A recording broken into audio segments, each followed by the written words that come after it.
The wedding was only 5 days away, and every corner of the apartment smelled of jasmine candles and new beginnings. Clara Mendoza stood before the mirror, veil in hand, trying to imagine how it would feel when she finally became Mrs. Ryan Cruz.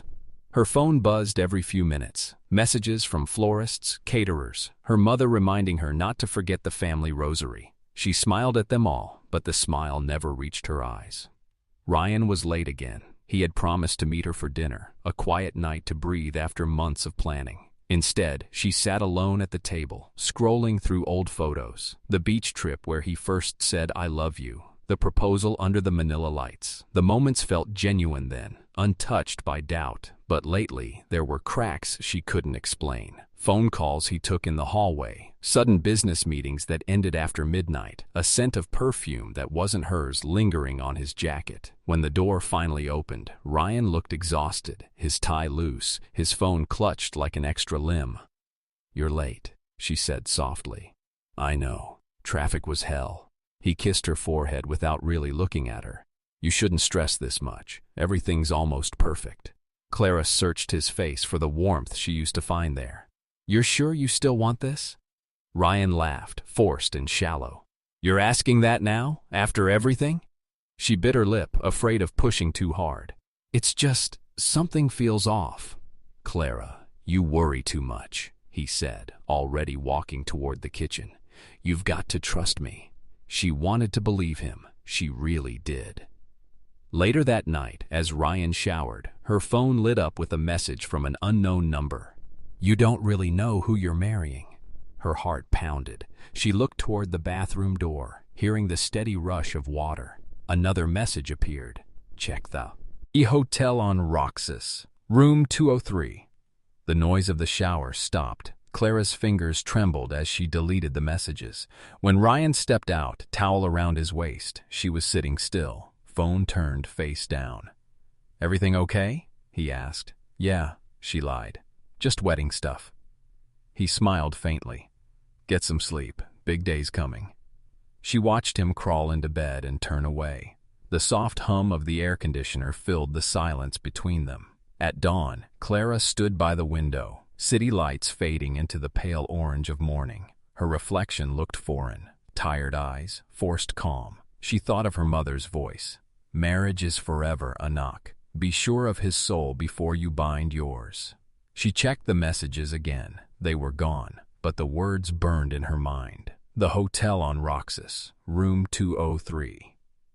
Clara dressed quietly and slipped the engagement ring from her finger, placing it on the bedside table. For a moment, she almost woke him, almost asked the questions clawing at her chest, but fear silenced her. Instead, she whispered, 5 days, and left the apartment.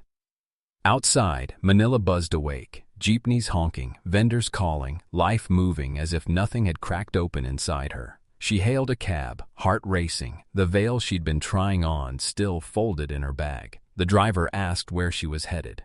"Roxas Boulevard," she said.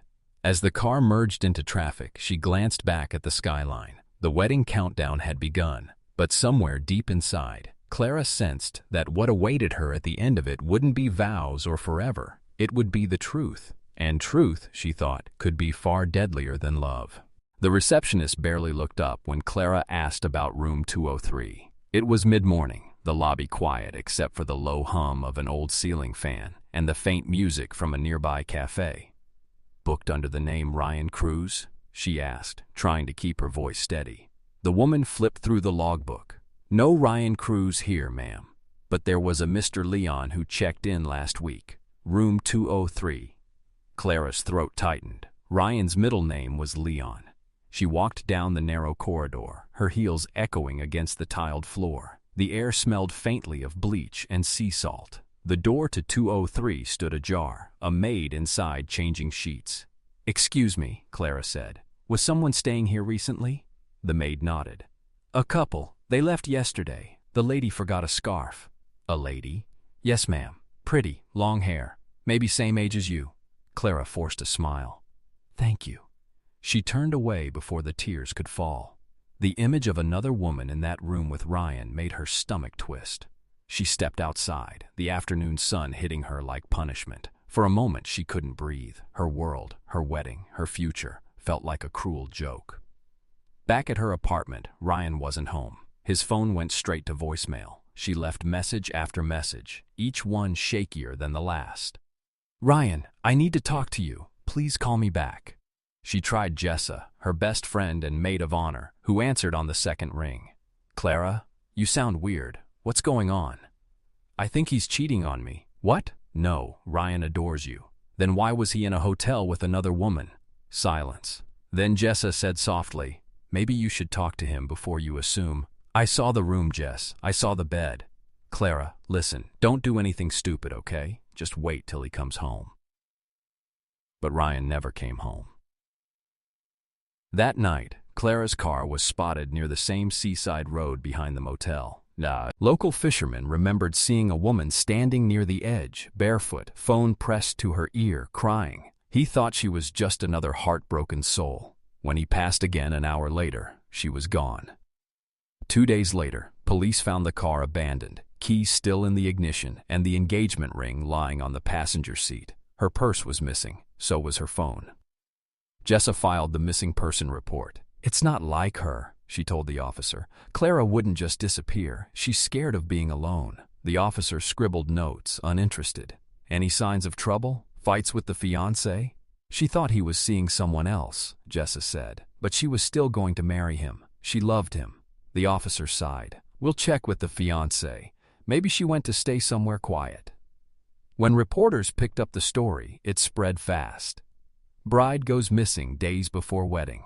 Ryan appeared on camera once, his expression blank. "Clara's probably just overwhelmed," he said. "She needed time." He refused to answer further questions, then vanished from public view. By the 4th day, the search widened. Police dragged the shoreline, dogs sniffed through the nearby woods, and still, nothing. Every hour that passed, hope bled away like ink in water. In her small apartment, Jessa sat alone, staring at Clara's wedding dress still hanging by the window. The lace moved gently in the wind, as if breathing. She whispered, "Where are you, Clara?" But the silence that answered was heavier than grief. And then, just as friends began preparing a vigil, Ryan did something no one expected. He called the caterers and canceled everything. The call came at sunrise. The catering company had barely opened when Ryan Cruz's voice came through the line. Calm, detached, almost rehearsed. "Yes," he said. "Cancel everything. The wedding's off." "Off? Sir, it's in 2 days. Refund whatever you can. Donate the rest." Then he hung up.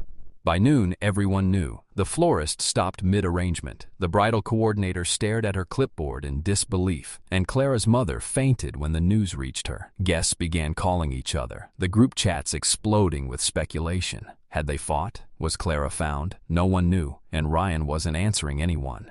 At the apartment, Jessa pounded on the door until her fists ached. When he finally opened it, he looked like someone who hadn't slept in days. Eyes red, jaw tight, hair uncombed. "Where is she?" she demanded. "I told the police everything." "That's not what I asked." Ryan turned away, pacing. "She left, Jess. People disappear all the time. Maybe she realized she didn't want this." "You don't even sound worried," she snapped. "She loved you. She wouldn't run." He stopped and looked at her for the first time. "Maybe you don't know her as well as you think." Jessa felt the chill in his words. The Ryan she knew used to laugh easily, tease Clara about being late, plan trips months ahead. This man was cold, drained of empathy, his voice mechanical. Something about the emptiness in his eyes terrified her. "I'll find her," she whispered, stepping back. "You won't," he said softly. "She's gone." That evening, the Cruz and Mendoza families met at the police station. Clara's mother clutched her daughter's photo to her chest, refusing to believe the worst. Ryan sat beside her but didn't reach out. When the officer asked if there had been tension between them, he answered flatly, "Every couple fights before a wedding. She needed space. I gave it to her." "Did she mention anyone? Friends, maybe?" the officer pressed. Ryan shook his head. "Just work." The mother's voice cracked. "You think she left without saying goodbye? Without her things? Without me?" Ryan didn't respond. Outside, reporters waited like vultures. Cameras flashed, microphones pressed forward. "Mr. Cruz, did you cancel the wedding because of your fiancé's disappearance?" He paused, lips tightening. "There's no wedding without the bride," he said, then pushed past them. The headline hit the evening news. Groom cancels wedding days after bride vanishes. The internet turned vicious overnight. Some accused him of being heartbroken, others of being guilty. Online detectives dissected his interviews frame by frame, his body language, the tone of his voice, the way he blinked too slowly. #vanished, bride trended for days. Meanwhile, Jessa refused to stop searching. She went through Clara's apartment, hoping for clues. The bouquet was still fresh in its vase, and the wedding dress hung untouched. On the dresser, she found Clara's camera. Most pictures were innocent. Dress fittings, invitations, decorations. But one folder caught her eye. Private. Inside were photos Clara must have taken secretly. Blurred images of Ryan with another woman. In one, he was sitting by a pool, sunglasses off, his hand resting on the woman's thigh. In another, they were entering a hotel. Jessa's stomach dropped when she noticed the sign behind them, Roxas Seaside Inn. She printed the photos and stared at them, trembling. Clara had known. She had found proof days before she vanished. Jessa called the detective immediately. "You need to see something," she said. "What is it?" "Evidence," she whispered. "Something she left behind." As she sealed the envelope, rain began to pour outside, hitting the window like restless fingers. In the distance, thunder rolled, a low, threatening growl. Jessa didn't know it yet, but the photos she held would rip the case open, exposing secrets no one was ready to face. Detective Rivas leaned back in his chair, eyes narrowing at the glossy print spread across his desk. The fluorescent light above flickered, throwing harsh shadows across Ryan Cruz's smiling face frozen in betrayal. In the photo, his arm rested around a woman, tanned, elegant, wearing a floral sundress. The pool's blue shimmer made the scene look almost serene, but to Rivas, it reeked of deceit. "Where did you get these?" he asked. "From her camera," Jessa replied, voice trembling. "She must have followed him. She was trying to prove something." Rivas nodded slowly. "And you're sure this is Ryan Cruz?" "Yes, I'd recognize him anywhere." He examined the timestamp, 2 weeks before the wedding. Another photo showed the same woman unlocking a hotel room door, room 203. That number had already surfaced in the investigation, tied to Clara's last known location. Coincidence was no longer an option. "Who's the woman?" Rivas muttered. "And why lie about being there?" He motioned for the technician. "Trace this location. Find the hotel's CCTV from that day." As the evidence team went to work, Jessa stood by the window, watching rain streak the glass. "She was scared," she whispered. "Clara told me something felt wrong, but I didn't think—" Her voice broke. "I didn't think it would end like this." Rivas didn't answer. He'd seen it before, the slow decay of love turning into violence, truth buried under charm and guilt. Hours later, a junior officer rushed in. "Sir, we got the footage from Roxas Seaside Inn." Rivas leaned forward. On the screen, a man and woman entered through the lobby. The woman's face was clear, long black hair, sharp jawline, confident smile. The man beside her wore a cap and sunglasses, but when he turned toward the camera, there was no mistake. It was Ryan. The officer paused the frame. Date and time matched the night before the bride's disappearance. Rivas exhaled. So he lied. Jessa stepped closer, hands covering her mouth. "That's her," she whispered. "That's the woman in the photos." By afternoon, the detectives had a name, Sofia Delgado, an accountant at Ryan's firm. She was unmarried, no record of prior offenses, clean social history, but her digital footprint told a different story. Deleted messages, private calls, and hotel reservations under fake names. Rivas gathered his notes. "We bring her in tomorrow." Quietly. No leaks. "What if she runs?" Jessa asked. "She won't. People who think they're safe always stay close." That night, Jessa couldn't sleep. She sat on her bed, staring at her phone. Clara's contact photo still smiled up at her, frozen in happier days. She wanted to believe Ryan had simply panicked, that maybe Clara was still alive somewhere, hiding from humiliation. But deep down, she knew better. The way Ryan canceled the wedding, his hollow calm, it wasn't grief, it was control. Meanwhile, across town, Ryan poured himself another drink. His apartment was dim, the television playing muted news about the search. He stared at Clara's photo on the screen and muttered, "You shouldn't have gone looking." His reflection in the glass looked like a stranger's, tired, cold, and trapped. The doorbell rang once. He flinched. It was Sophia. She stepped inside, her perfume faintly sweet, her expression tight. "You said no one would find out." "They haven't," he replied. Her eyes darted to the TV. "Then why are we on the news?" "Because she couldn't let go," Ryan said quietly. "And now, we can't either." Outside, thunder rolled again, drowning out the silence between them. The next morning, Detective Rivas's phone buzzed. A text from forensics flashed across the screen. "Hotel linens confirmed. Blood trace matches Clara Mendoza." Rivas stood, grabbing his coat. "It's time to talk to Miss Delgado." Detective Rivas watched through the one-way glass as Sofia Delgado sat at the metal table, legs crossed, eyes fixed on her reflection. Her hair was tied in a neat bun, makeup subtle, expression unreadable. She didn't look like a murderer or a liar. She looked like someone used to being in control. He entered the room with a quiet authority. "Miss Delgado," he greeted. "Thank you for coming." "I didn't have much of a choice, did I?" she replied, her voice smooth but cautious. Rivas sat opposite her, opening a folder.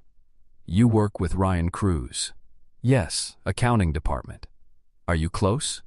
She gave a small laugh. "Everyone at the office knows Ryan. He's charming, talks to everyone. That doesn't make me special." Rivas placed a photo on the table, the poolside shot. "You were with him here 2 weeks before his wedding." Sophia's smile faltered. "That's a company outing." "Really? Because the hotel records say you checked in under a fake name." Her breath hitched slightly. "We didn't want gossip. It wasn't serious." "So it was an affair." Sophia's voice dropped. "It wasn't supposed to be. He told me the wedding was arranged, that he loved me." Rivas leaned back, studying her. "Did he tell you what happened to Clara Mendoza?" Sophia's eyes flickered. "He said she left him, that she couldn't handle his job, the attention. He said she'd been unstable for months." "Did you believe him?" "I wanted to." She rubbed her palms together, nervous now. "You don't understand what Ryan's like. He makes you feel like you're the only one who matters. He looks at you, and suddenly the rest of the world disappears." Her voice trembled, turning defensive. "He said he'd end it with her before the wedding. He said he just needed time." Rivas opened another folder and slid a photograph across. It showed Clara's abandoned car. "Do you know what this is?" Sophia stared at it, expression blank. "Her car was found near the motel you two stayed in. Her ring was inside." "That doesn't prove anything," she said quickly. "It proves you lied about the last time you saw him." Silence filled the room. The air felt heavier. Sophia's eyes darted to the camera in the corner. "Am I under arrest?" "Not yet," Rivas replied calmly. "But I think you know something you're not telling us." Her composure cracked for the first time. "He said she showed up that night," she blurted. "At the motel. She was screaming, accusing him of cheating. I tried to calm her down, but she wouldn't stop. He pushed her just to make her leave." Her breathing quickened. "She fell, hit her head. There was blood." Rivas stayed silent, letting the confession unravel on its own. "He panicked," Sophia continued, tears spilling now. "He said no one would believe it was an accident. He told me to help him, said he'd protect me." "So you helped hide the body?" I didn't see where he took her. I just cleaned the room. I was scared." Rivas's tone hardened. "You cleaned a crime scene, Miss Delgado. That makes you part of it." She broke down completely. "I didn't mean to. I loved him. He said it was our secret, that after the wedding he'd fix everything. But then the news came out and he stopped answering me. I thought he'd tell the truth." Rivas gathered the files, his face impassive. "The truth, Miss Delgado, has a way of finding its own voice." He stood up and motioned to the officers. "Book her for obstruction." As Sophia's sobs echoed down the hallway, Rivas looked through the window one last time. Somewhere in the maze of lies and guilt, he knew there was still more, something deeper, darker, hidden beneath the surface of love and loyalty. He turned toward his desk, where Clara's recovered journal waited, pages half-burned and filled with secrets yet to be read. Detective Rivas sat alone in the dim archive room, the faint hum of the air conditioner filling the silence. In front of him lay Clara Mendoza's half-burned journal, its edges crisped and brittle, the handwriting fading in places. He carefully turned a page, the scent of smoke still clinging to the paper. The words were fragmented, part love letter, part warning. He says he loves me, but I can't shake the feeling that he's watching me even when he isn't here. I see his car parked across the street sometimes. He says it's not his. Rivas rubbed his temples. Clara had sensed something long before anyone else did. Paranoia or premonition, it was hard to tell, but every line in that journal hinted at a slow descent, both emotional and physical, into fear. He flipped another page. I found a message on his phone today. Room 203, same time. When I asked, he smiled like I was crazy. Maybe I am. He could almost hear her voice, confused, trembling, torn between suspicion and hope. The dates on the entries lined up with the same week she went missing.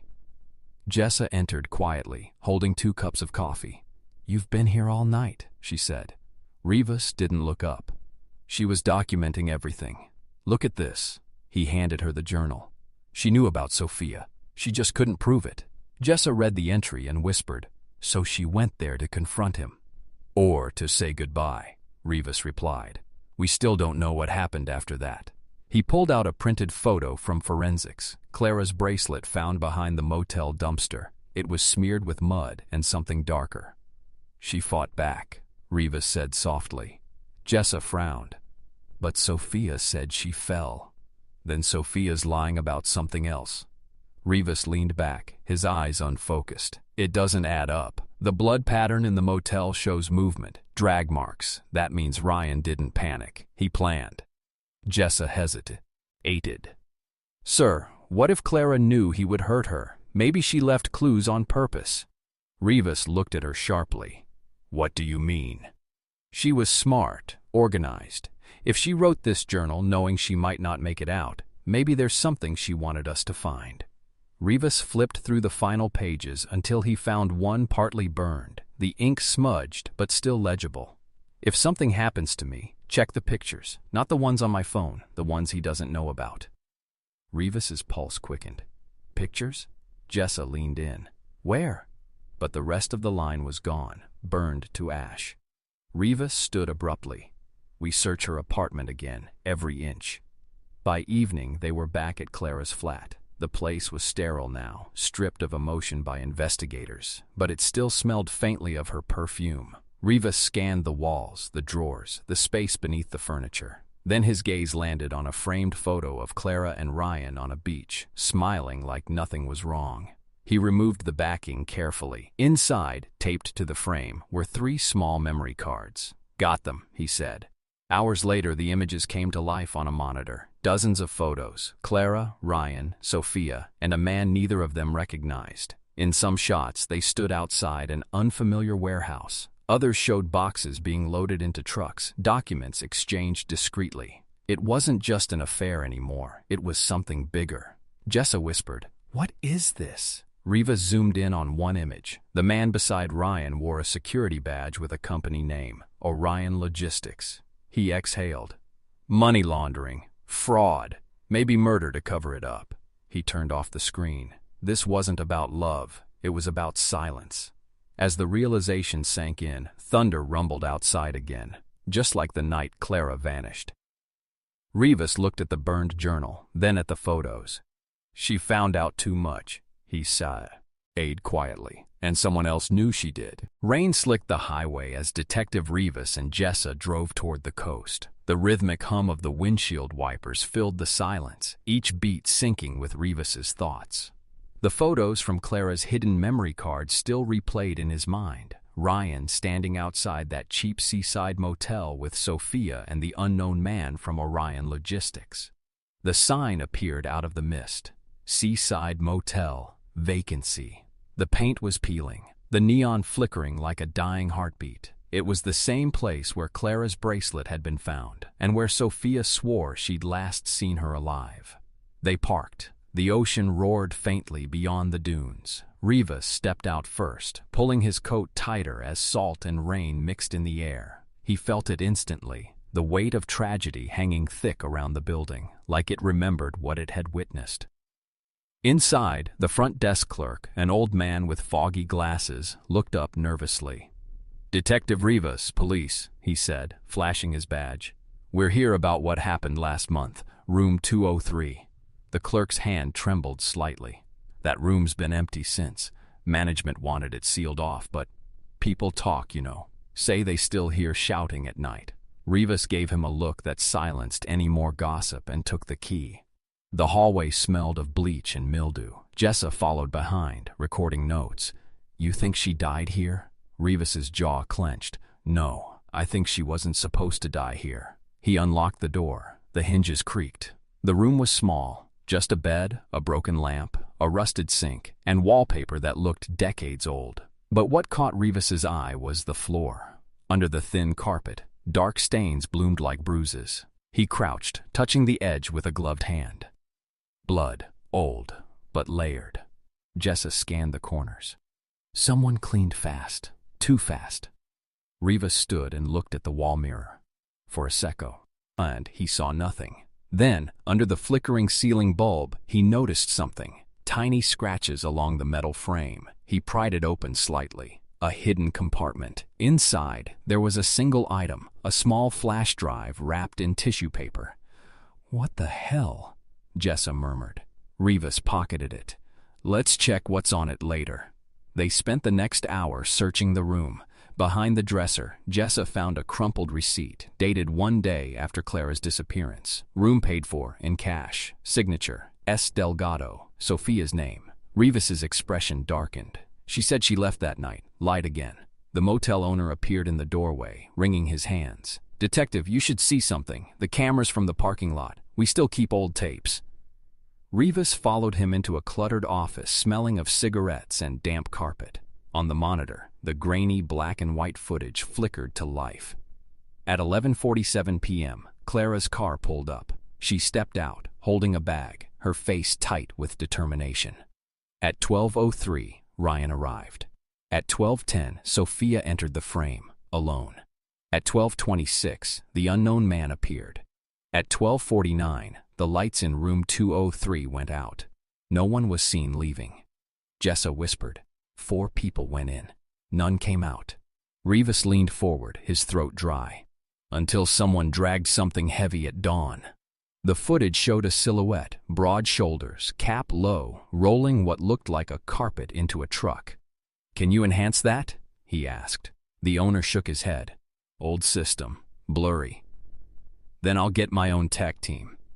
Rivas turned toward the rain-lashed window, heart pounding. Clara had come here knowing everything. The flash drive, the photos. She'd planned to confront them all. He took one last look at the empty bed, the silent walls. "This place is our turning point," he murmured. "Whatever happened after 12:49 began right here." Jessa nodded. "Unsitimunda. Easy." "Then what now?" Rivas pocketed the flash drive. "Now we find out who the witness was. Someone saw more than they admitted." Outside, lightning split the sky open over the sea. The wind howled like a scream swallowed by distance. The case wasn't cold, it was waking up. And the next clue waited with the silent witness. The rain hadn't stopped since dawn. It fell in relentless sheets, drowning the city in gray. Detective Rivas sat in his office, the glow of the monitor painting his face pale blue. The footage from the seaside motel played on loop. The same blurry frames, the same haunting sequence of movements. But now, after interviewing the silent witness, everything looked different. The witness, a teenage runaway named Lito Cruz, had finally cracked after hours of questioning. His voice was fragile, trembling as if every word pulled him closer to the memory he wished to erase.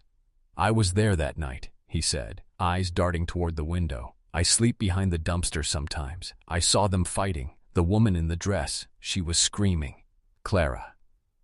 Rivas leaned back in his chair, closing his eyes as Lito's words replayed in his head. The kid's account wasn't just an observation. It was a confession of fear. He had seen Ryan push Clara against the wall. He had heard Sophia's voice shouting, begging him to stop. Then came a sound, sharp, metallic, and silence. But what haunted Rivas most was Lito's final line.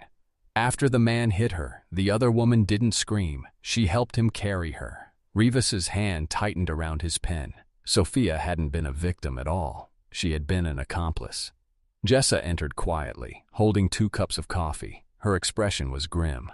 "Forensics just confirmed it," she said. "The blood at the motel matched Clara. Multiple transfer stains. Someone tried to clean it up afterward."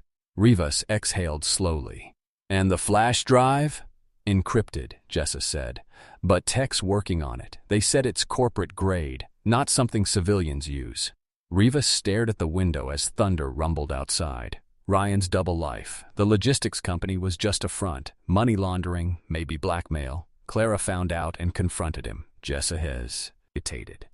If she found out, why go alone? Rivas's jaw tightened. Because love makes you reckless. She wanted the truth, not revenge. He stood abruptly, pacing. But Sophia, she didn't just stay quiet, she helped him bury it. By evening, the precinct buzzed with movement. Officers filed reports, phones rang endlessly.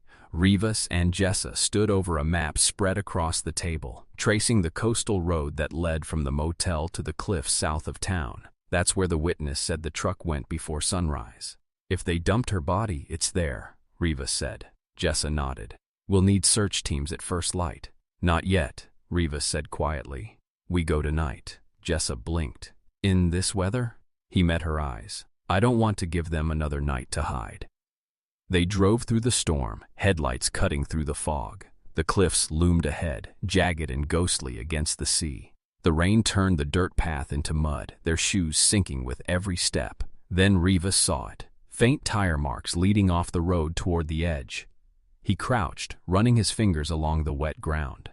"Heavy load, truck tires." Jessa moved closer to the cliffside and gasped. "Detective, look!" She pointed at something half-buried near a rock, a piece of torn fabric fluttering in the wind. White lace, a fragment of a wedding dress. Rivas froze. The storm drowned every other sound, but in that moment he swore he could hear Clara's name whispered through the wind. "She was here," he said, voice low. "This is where it ended." Jessa's flashlight flickered across something metallic, a bracelet glinting faintly beneath the mud, the same one from the motel photos. Rivas picked it up carefully, his expression hollow. He didn't just kill her, he wanted her erased. Lightning cracked across the horizon, illuminating the vast sea below. Rivas turned toward Jessa, rain streaking his face. "Get the warrant. Ryan and Sophia, tonight." As they walked back to the car, thunder roared behind them, echoing off the cliffs like the world itself was warning them what came next. And when the storm finally broke, so would Ryan Delgado. The next chapter, the confession, would begin with that storm still raging. The storm had calmed by morning, leaving the cliffs washed clean but eerily quiet. The sea below churned with a steady rhythm, like it was hiding secrets just beneath the waves. Detective Rivas stood at the edge, eyes fixed on the horizon. The search team worked behind him, combing the muddy terrain where Clara's torn wedding dress had been found. The bracelet from the night before rested in an evidence bag in his pocket, the last thing she ever wore. It felt heavier than it should have, as if it carried the weight of everything left unsaid. Jessa approached, her boots splashing through the shallow puddles. "The divers are ready," she said. "They'll sweep the waters below the cliff." Rivas nodded. "Tell them to look near the rocks on the western side. The currents pull everything there." She hesitated, glancing at him. "Do you really think they'll find her?" He didn't answer. He didn't have to. Hours passed before one of the divers surfaced, waving frantically. "Something's down here!" Rivas ran to the edge as they lifted the tarp-covered object from the surf. When the fabric fell back, the smell hit first. Salt, rot, and something unmistakably human. A body, wrapped in plastic and duct tape, waterlogged but intact. Jessa whispered, "Oh my God." The diver removed a tag from the wrist area, a gold nameplate bracelet, identical to the one Rivas had. "She had two," Jessa said quietly. "One she wore, and one he gave her as a wedding gift." Rivas's stomach turned. It was Clara. 9 days of marriage, and this was how it ended. He stood frozen as the forensics team moved in. Every sound, the click of the camera, the rustle of gloves, the cry of seagulls, felt distant, like he was underwater too. "Detective?" Jessa's voice broke through the haze. "We found something else." She held up a small waterproof pouch recovered from the body. Inside was a phone, crackly, but still partially functional. They rushed it to the mobile forensics van nearby. The technician connected it to a system, tapping keys with nervous precision. "There's one video," the tech said. "Time-stamped the night she vanished." Rivas leaned forward. The screen flickered to life. Clara's face appeared, pale and anxious, her voice trembling as she spoke into the camera. "If you're watching this, it means I didn't make it. Ryan isn't who you think he is. He's hiding something at the company, something illegal. And Sophia, she's part of it. They'll kill me if I tell anyone." She paused, tears slipping down her cheeks. "But I can't live pretending anymore. Love shouldn't feel like fear." The video cut off abruptly with a muffled crash, a door opening, and then static. Silence filled the van. Even the storm outside seemed to stop breathing. Rivas's hands trembled slightly. "She recorded her own death sentence," he whispered. Jessa's eyes were glassy. "We have everything we need now. The confession video, the body, the blood. Ryan and Sophia won't talk their way out." Rivas nodded but didn't move. He watched Clara's frozen image on the cracked screen, her last words etched into his mind. Outside, the sound of sirens grew louder. Officers were already on their way to Ryan Delgado's villa. Rivas turned to Jessa. "We end it today." Hours later, they arrived at the estate, a sprawling mansion perched above the water, all glass and silence. The lights were on, but no movement inside.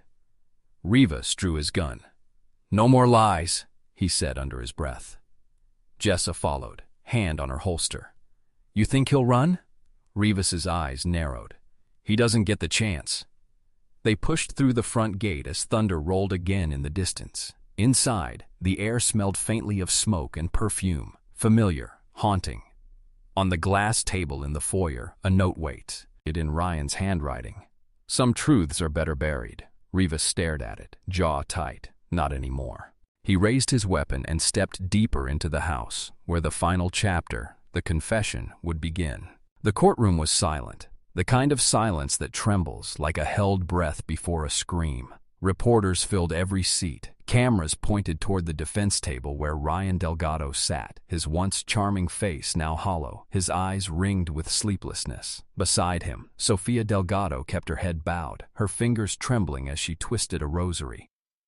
Detective Rivas watched from the back row, hands clasped. It had been 3 months since the storm, since the night Ryan's villa went up in flames after his arrest. The image of Clara's body, the flash drive, and the confession video had played on every screen in the country. The case had become a national obsession, the 9-day marriage murder, as the media called it.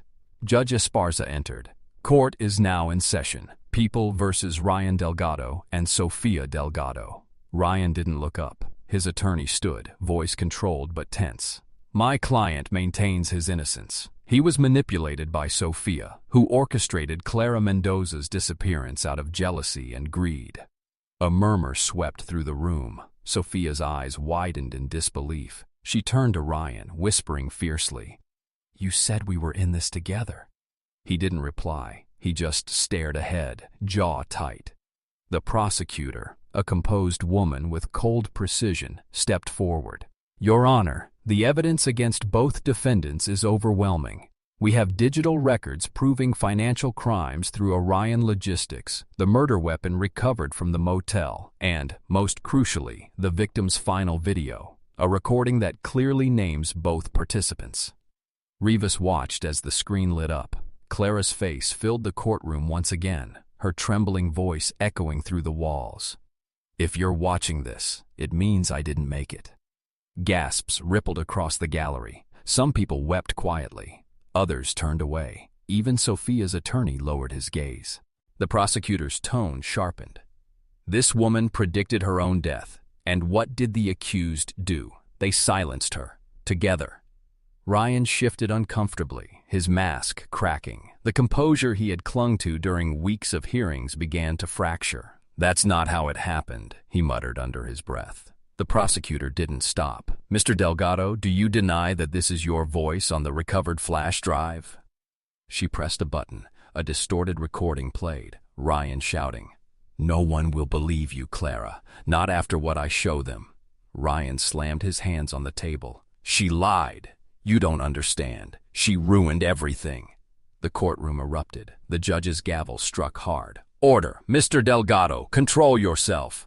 Sophia was crying now, mascara streaking down her cheeks. She turned to Rivas across the room, as if searching for mercy. "He told me she'd run away. He said it was an accident." Rivas's voice broke the silence. "And you believed him?" Everyone turned. The judge frowned. "Detective Rivas, you are not a witness in this testimony." But the damage was done. The words had hung there, heavy, echoing through the courtroom. Sophia broke. Her sobs filled the room as she whispered, "He told me to help him move the body. I thought he loved me." Ryan's face twisted in rage. "You don't know what love is." The jury stared in horror. The prosecutor stepped closer. "So there it is. The truth beneath all the lies. This wasn't love. It was control, manipulation, murder." The judge's final words came hours later.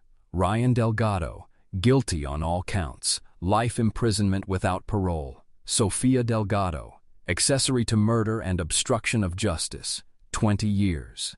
Gasps, cameras clicked. The courtroom broke into chaos. As officers led Ryan away, he turned one last time toward Rivas. "You think you've won," he said coldly, "but she's still gone.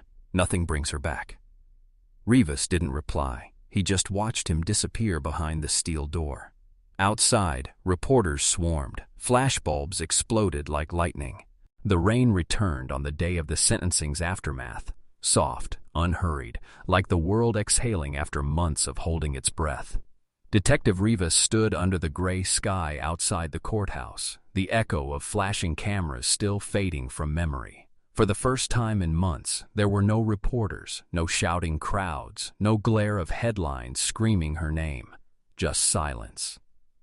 He opened his coat pocket and pulled out the silver pendant that had once belonged to Clara Mendoza. It was the only thing recovered from the ashes of the villa that night. Inside, tucked behind a cracked photo, was a small folded note written in her looping handwriting. "Promise me, if I disappear, don't let my story end with me." Those words had haunted Rivas through every sleepless night of the investigation. Now, as the storm clouds drifted over the city, they felt lighter, not gone, but somehow fulfilled. He drove for hours, past the coastline where the case had begun, through winding roads that led to the place where Clara's ashes had been scattered, a cliff overlooking the sea, where the wind carried the scent of salt and the hum of distant waves. The world felt both infinite and painfully small. He spoke quietly, as if she were standing beside him. "It's done, Clara. He's gone. They both are." The wind carried his words away, but in his chest, something uncoiled. A weight, a breath, a memory finally at rest. From behind him, footsteps approached. It was Clara's younger brother, Mateo. He carried a single white lily, its stem trembling in the wind. "I still can't believe it's over," he said softly. "You kept your word." Rivas shook his head. "No, she did. She made sure the truth couldn't be buried." They stood in silence, watching the tide roll in. For a moment, neither spoke. The only sound was the sea crashing against the rocks below. Then Mateo said, "She used to sigh. The ocean remembers everything. Maybe it remembers her too." Rivas smiled faintly. "Maybe it does." They left the flower at the edge of the cliff. The white petals caught the wind and tumbled, swirling before landing in the waves below. One final goodbye. As they turned back toward the car, Rivas's phone buzzed. A message from the district prosecutor. New evidence found in Orion's offshore accounts. Victims of fraud requesting closure assistance. He stared at the screen for a long moment. Another case, another story. Another broken promise waiting to be mended. Mateo noticed. "You're not done, are you?" Rivas gave a tired smile. Justice doesn't end, it just changes names. They drove back in silence, the road stretching endlessly ahead, painted silver by the rain. The city skyline emerged in the distance, alive again, indifferent, unscarred. When Rivas reached home, he placed Clara's pendant on the shelf beside his old badge. He didn't turn on the lights. The apartment was quiet, filled with the hum of rain against the windows. He poured a glass of whiskey and sat down, listening to the storm. For the first time, the thunder didn't sound like violence. It sounded like release. He closed his eyes and whispered, "You were right, Clara. The truth always finds a way out." Lightning flickered across the horizon, reflecting in the pendant's cracked glass. The photo inside caught the light. Clara's smile frozen forever, half hopeful, half sad. Rivas stood, walked to the window, and watched the rain wash over the city she had once dreamed of conquering. "Rest now," he said softly. "Your story's safe." Then he turned away, the faintest trace of peace in his eyes, and left the window open, letting the night air in. Outside, the rain began to fade, leaving only the echo of waves somewhere far away. And beneath that sound, the last promise still whisper. And not as a ghost, but as memory, alive in every truth that refused to die.